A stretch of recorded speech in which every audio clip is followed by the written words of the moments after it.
नमस्कार। वैद्यकीय जनजागृति मंच के कोविड संवाद फेसबुक लाइव में आप सभी का पुनश्च एक बार स्वागत। आज का जो हमारा विषय है वो है 6 मिनट वॉक टेस्ट। तो एक हम अब सबको पता है कि जो भी लोग कोविड से अपने घरों में है, होम आइसोलेशन में है, जिनको माइल्ड से मॉडरेट सिम्टम्स है, उन सभी को 6 मिनट वॉक टेस्ट करने के लिए डॉक्टर बताते हैं।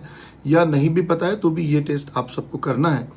और मेरा तो कहना है कि जो लोग अभी कोविड से अपने घरों में हैं और वो जो होम आइसोलेशन प्रेफर करते हैं या होम आइसोलेशन में रहना जिनके लिए पॉसिबल है और अलाउड है, उन लोगों ने अपने पास एक पल्स ऑक्सीमीटर जरूर रखना है। पल्स ऑक्सीमीटर आप सब लोगों को पता है कि एक छोटा सा जो डिवाइस होता है जिससे हम अपने शरीर की ऑक्सीजन की मात्रा गिनते हैं। और ये ऑक्सीजन की मात्रा जो भी हम देखते हैं उसके हिसाब से हम घर में रह सकते हैं या हमें हॉस्पिटलाइज होने की आवश्यकता है, ये इससे हमें पता चलता है। तो ये पल्स ऑक्सीमीटर क्या है? पल्स ऑक्सीमीटर एक ऐसा डिवाइस है जिसमें एक बाजू से आप अगर देखते होंगे तो एक रेड कलर का लाइट आता है और दूसरे बाजू में जो है एक सेंसर है, लाइट सेंसर। तो जब ये हमारा पल्स के हिसाब से हमारे बॉडी में से जब ब्लड बहता है हमारे ब्लड वेसल्स में से, तो हमारी बॉडी उसमें का जो ऑक्सीजन निकाल लेती है उस हिसाब से वो जो रेड लाइट, इंफ्रारेड लाइट आता है वो कितना ऑक्सीजन उससे निकला गया और अभी ब्लड में कितना ऑक्सीजन है, ये आगे वाला जो अपोजिट साइज का जो सेंसर है, फोटो सेंसर, वो डिटेक्ट करता है और वो हिसाब से हम हमारे शरीर की ऑक्सीजन की मात्रा गिनते हैं। तो ये पल्स ऑक्सीमीटर कहाँ कहाँ यूज करना चाहिए? तो जब कौन सी जगह पे हम यूज कर सकते हैं वो है हमारी उंगली में, यहाँ या हम मिडल फिंगर में प्रेफरेबली हम पल्स ऑक्सीमीटर लगाते हैं। और जो छोटे बच्चे हैं या इन्फेंट्स हैं जिनमें नॉर्मली ऐसी जगह देखनी चाहिए कि जहाँ पे ब्लड अच्छे से फ्लो होता हो और वहाँ की स्किन थोड़ी पतली हो। बहुत अगर थिक स्किन है तो उसमें से अपने को प्रॉपर रीडिंग नहीं मिलेगा। तो बच्चों में हम अंगूठे की, जो छोटे बच्चे हैं 1 ईयर बिलो, उनको अंगूठा, जो पैर का अंगूठा है, उसको भी यूटिलाइज कर सकते हैं। या एक अलग प्रकार का पल्स ऑक्सीमीटर आता है जिसमें 2 प्रोब अलग अलग होते हैं, तो वो बच्चों के ईयर लोब पे भी हम लगा सकते हैं। तो ये जो है हमको देखना है कि ऑक्सीजन को सैचुरेशन कितना, हम उससे देखते हैं। और नॉर्मली हमारा ऑक्सीजन सैचुरेशन 95 या इसके ऊपर हो तो वो बराबर है, नॉर्मल है और हम हमारे घर में रहने की स्थिति में है। अब कोविड-19 में इसका क्या इम्पोर्टेंस है, क्यों हम इतना इम्पोर्टेंस देते हैं पल्स ऑक्सीमीटर को कोविड-19 में, ये जान लेते हैं। तो कोविड-19 में क्या होता है कि हमारा लंग में जो क्लॉट्स पैदा होते हैं जो कोविड की वजह से होते हैं, इसलिए हमारे लंग का कुछ भाग धीरे धीरे खराब होते जाता है। वो पार्ट हमारा ऑक्सीजनेट नहीं होता और हमको वो पार्ट से ऑक्सीजन नहीं मिलता। कोविड में स्पेसिफिकली ये देखा गया है कि पेशेंट को हैप्पी हाइपोक्सिया रहते हैं।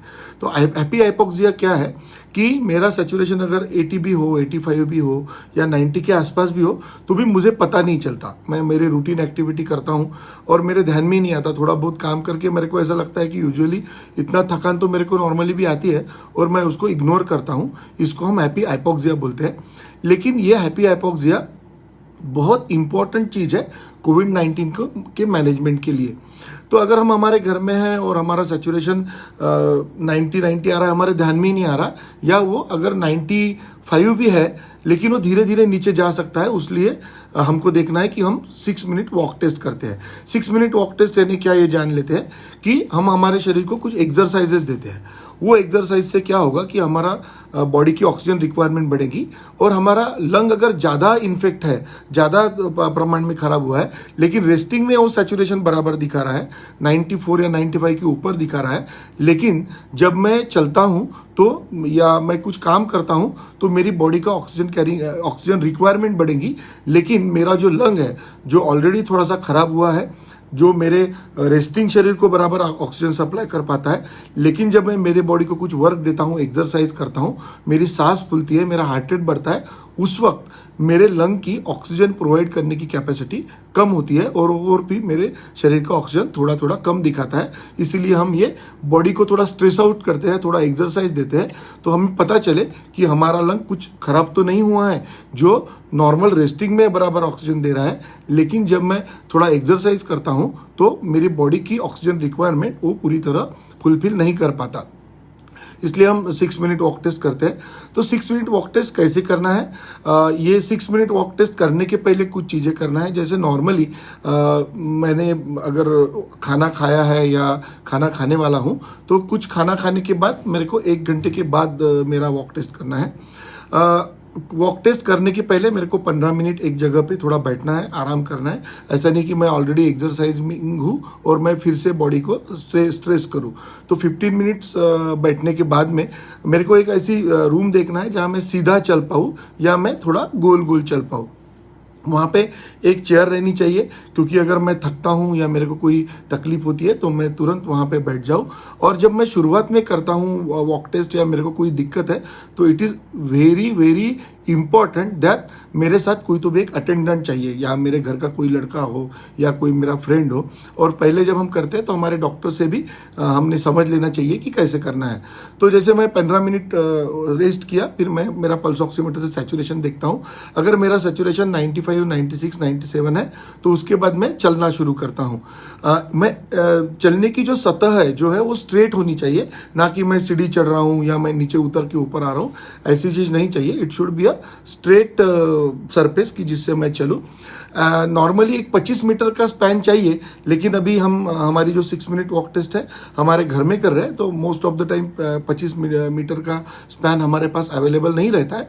तो हम हमारे घर में भी नॉर्मली अगर कोई कॉरिडोर हो या घर में हॉल बड़ा हो तो उसमें हम जाके रिटर्न आ सकते हैं। नॉर्मली 6 मिनट वॉक टेस्ट जो ऑथेंटिक होती है वो अमेरिकन पल्मोनोलॉजी सोसाइटी की एक टेस्ट है। जो पेशेंट जो लंग के पेशेंट होते हैं, जिनको COPD बोलते हैं, या अस्थमा के पेशेंट तो होते हैं, या क्रोनिक लंग डिसीज होते हैं, वो बराबर काम कर रहे हैं या वो ज़्यादा सीरियस हो रहे हैं, ये देखने के लिए जग भर में इंटरनेशनली एक्सेप्टेबल ये टेस्ट है। लेकिन अभी कोविड-19 में जब देखा गया कि लंग में इन्फेक्शन हो रहा है और लंग में कुछ प्रॉब्लम आ रहा है, इस वक्त अभी ये स्पेसिफिकली जो होम आइसोलेशन में पेशेंट है उनके लिए टेस्ट अभी सभी लोग करते हैं और डॉक्टर लोग रिकमेंड करते हैं। तो ये जैसा एक मैंने डिस्टेंस ले लिया कि मैं मेरे घर में 10 या 15 मीटर चल रहा हूँ तो मेरे को जाके वहाँ से रिटर्न करके फिर से जाके ऐसा एक साथ मेरे को चलना है। उसमें एक हम और एडवांटेज एक ऐड कर सकते हैं कि जब हम लोग सैचुरेशन मेजर करते हैं उसी वक्त हम कितने बार उतना डिस्टेंस कवर किए इसका भी रिकॉर्ड हम रख सकते हैं। उसके साथ में हम हमारे हार्ट रेट का भी रिकॉर्ड रख सकते हैं। तो ये जब करते हैं तो अगर आप पल्स ऑक्सीमीटर हाथ में लगा के चलते हैं तो अच्छी बात है, आप उसको देखते रहिए। लेकिन अगर पॉसिबल नहीं है या ऐसा लगता है कि वो गिर जाएगा तो एवरी 1 मिनट के बाद में आप फिर से आपका सैचुरेशन देख सकते हैं। फिर जब मेरा 6 मिनट का वॉक कंप्लीट हो जाता है तो मैं एक जगह बैठ के मेरा हार्ट स्टॉप बराबर उसको स्टेबल करके फिर मेरे को पल्स ऑक्सीमीटर से सैचुरेशन देखना है, ना कि वो हिल रहा है और मैं देख रहा हूँ, क्योंकि कभी कभी हिलने की वजह से आर्टिफैक्ट आते हैं और सैचुरेशन हमारा बराबर आता नहीं है। तो ये करने के बाद अगर आप देखिए, अगर आपका सैचुरेशन 95 या अबव है जो एक्सरसाइज के पहले भी था और एक्सरसाइज के बाद में भी उतना ही है, तो आपको कोई डरने की बात नहीं है। आप आपके घर में एकदम अच्छे से आराम से रह सकते हैं। लेकिन अगर ये करते वक्त आपके ध्यान में आए कि मेरा ऑक्सीजन सैचुरेशन 94 या उसके नीचे जा रहा है तो यहाँ पे ये बात थोड़ी सीरियस है। आपको समझना चाहिए कि अभी मेरा लंग इन्वॉल्व हो रहा है, ये इन्वॉल्वमेंट बढ़ सकती है, मेरे को ऑक्सीजन लग सकता है और इस वक्त तुरंत आपको आपके डॉक्टर से सलाह करके तुरंत हॉस्पिटल में एडमिट होना आवश्यक है। ये इसलिए क्योंकि अगर हम खुद राह देखते बैठे कि मेरे को तो नींद में या मैं स्लीपिंग में रेस्टिंग में मेरा सैचुरेशन 95 है, वो आप हैप्पी हाइपोक्सिया में है, आपको ऑक्सीजन बॉडी को लग रहा है, लेकिन वो रेस्टिंग में ही आपके बॉडी को अपना लंग ऑक्सीजन पूरा सकता है, फुलफिल कर सकता है। लेकिन आप थोड़ा सा भी स्ट्रेनियस होते हैं तो आपका शरीर की ऑक्सीजन डिमांड बढ़ने के बाद आपके लंग की कैपेसिटी इतनी नहीं है कि वो आपको उतना ऑक्सीजन सप्लाई कर सके। तो ये इसका मतलब आपका लंग इन्वॉल्व हो चुका है और आपको तुरंत हॉस्पिटल एडमिशन की आवश्यकता है। अब ये इसमें कुछ ज़रूरी चीज़ें हैं कि अगर मैं ये कर रहा हूँ तो ये टेस्ट किसने नहीं करनी चाहिए या करते वक्त कहाँ पे मैंने रुकना चाहिए, ये बहुत इंपॉर्टेंट चीज़ है। क्योंकि ये लोग ये टेस्ट हम घर में कर रहे हैं मोस्ट ऑफ द टाइम, कभी कभी कोई अटेंडेंट हमारे साथ नहीं होता, तो ये मुझे मालूम होना चाहिए कि मैं कौन से लेवल पे रुकूँ या मैं कब स्टार्ट करूँ। तो जिन लोगों को ऑलरेडी हार्ट प्रॉब्लम है, जिनको थोड़ा सा भी चलने से धाप लगती है, जिनकी सांस फूलती है, जिनको सीओपीडी है, लंग का प्रॉब्लम है, जो ज़्यादा चल नहीं पाते, जो नॉर्मली टॉयलेट जाने से वापस आने से भी थक जाते हैं, इन लोगों को ये वॉक टेस्ट करना नहीं है, क्योंकि ऑलरेडी उनका लंग डिसीज़ है, वो नॉर्मली भी उनको उतना ऑक्सीजन ऑलरेडी नहीं दे पा रहा है, तो उसको फिर से स्ट्रेस आउट करने में कोई मतलब नहीं है। उसके बाद में जो 60+ लोग हैं, जो 60 की उम्र के ज़्यादा है, उनके लिए एक ज़रूरी बात यहाँ मैं बताना चाहूँगा कि ऑलरेडी उनको कुछ ना कुछ थोड़े बहुत प्रॉब्लम रहते हैं, तो उन लोगों ने शुरू करते वक्त पहले ये वॉक टेस्ट सिर्फ 3 मिनट्स के लिए करना है, 3 मिनट के लिए करना है, 6 मिनट के लिए नहीं। अगर वो 3 मिनट में थकते नहीं हैं, वो देखते हैं पहले और उनका सैचुरेशन अच्छा रहता है, तो फिर they can go for 6 minute walk test. ये बहुत ज़रूरी चीज़ें हैं जो हमको करना है, तो आपको ये चीज़ें बहुत अच्छे से ध्यान रखना है। उसके बाद एक बहुत इम्पॉर्टेंट है कि मैं वॉक टेस्ट करते वक्त कब रुकूं। नॉर्मली ये टेस्ट तो मेरा 6 मिनट के बाद ख़त्म हो जाएगा, लेकिन ऐसे क्या सिम्टम्स है कि जो मैंने रुकने चाहिए।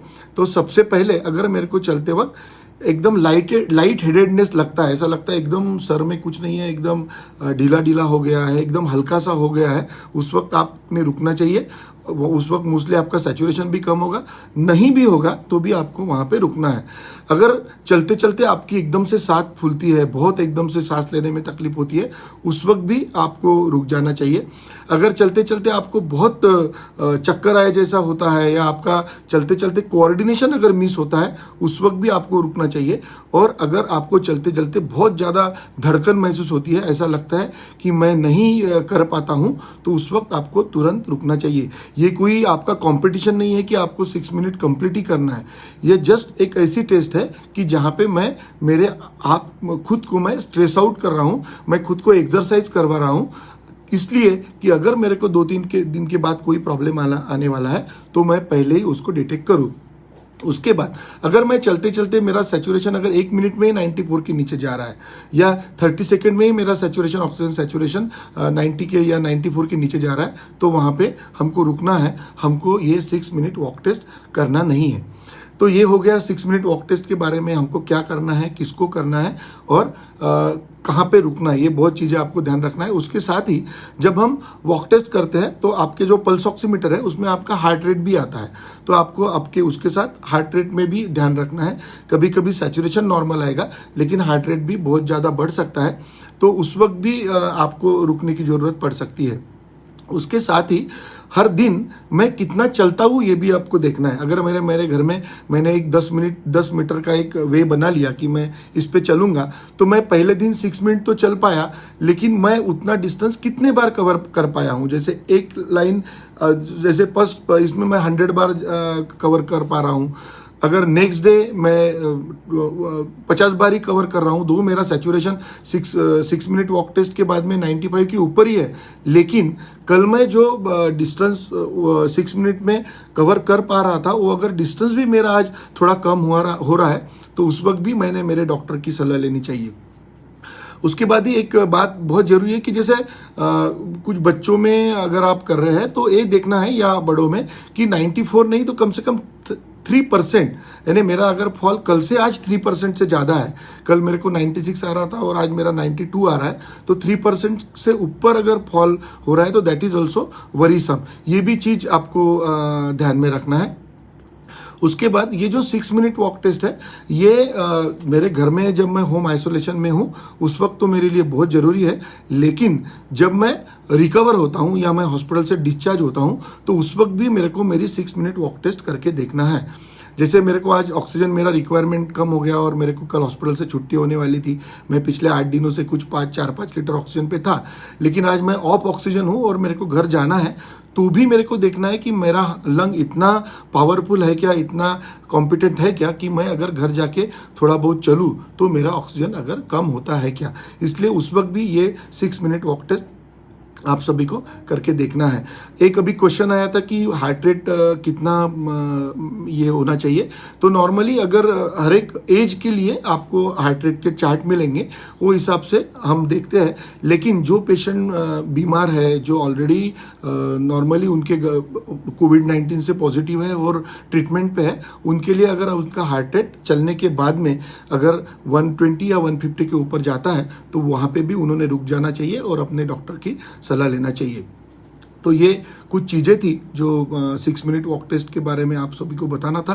तो ये मैं बार बार कहता हूँ कि अगर आप आपके होम आइसोलेशन में कोविड-19 से होम आइसोलेशन में आपके घर में है तो आपके पास एक पल्स ऑक्सीमीटर होना बहुत बहुत ज़रूरी है। पल्स ऑक्सीमीटर जब आप करते हैं तो कुछ चीज़ें ध्यान रखनी चाहिए कि जो अपने माता है, बहनें हैं, उनके उंगली में नेल पेंट लगा रहता है। तो मैं यहाँ बताऊंगा कि कृपा करके वहाँ पे नेल पेंट आप अगर तो उसको नेल पेंट से रिमूव कर दीजिए, क्योंकि वो भी आपके पल्स ऑक्सीमीटर के मेजरमेंट में बाधाएं ला सकता है। उसके बाद में अगर मेरे उंगली में कोई पेंट लगा है या कहीं मेरी स्किन कभी अपने को इंजरी होके वहाँ की जो स्किन है वो कभी कभी थिक हो जाती है, तो अगर कहीं एक आधी उंगली की स्किन अगर थिक है बहुत, वो भी ऑक्सीजन पास करने के लिए या आपका सैचुरेशन दिखाने के लिए वो तकलीफ दे सकती है या बराबर रीडिंग नहीं आ सकता है। तो वो भी देखना है। वो नहीं अगर है ठीक है तो आप दूसरी उंगली का आप यूज़ कर सकते हैं। बच्चों के लिए मैंने बताया आपको कि आप ईयर लोब्यूल आपके पैर का अंगूठा भी यूज़ कर सकते हैं। तो ये चीज़ें आपको ध्यान में रखना है जब हम आइसोलेशन में हैं। हमको ये जो टेस्ट है 15 मिनट पहले रेस्ट करके फिर शुरू करना है। टेस्ट करने के पहले 1 घंटा पहले मैंने ठीक 1 घंटा नहीं, लेकिन 1 घंटा हम ध्यान रखें कि हमने खाना नहीं खाना है, क्योंकि वो भी थोड़ा बहुत उसमें प्रॉब्लम ला सकता है। उसके बाद ये टेस्ट हमने दिन में कितने बार करनी चाहिए, ये भी एक महत्वपूर्ण प्रश्न आता है।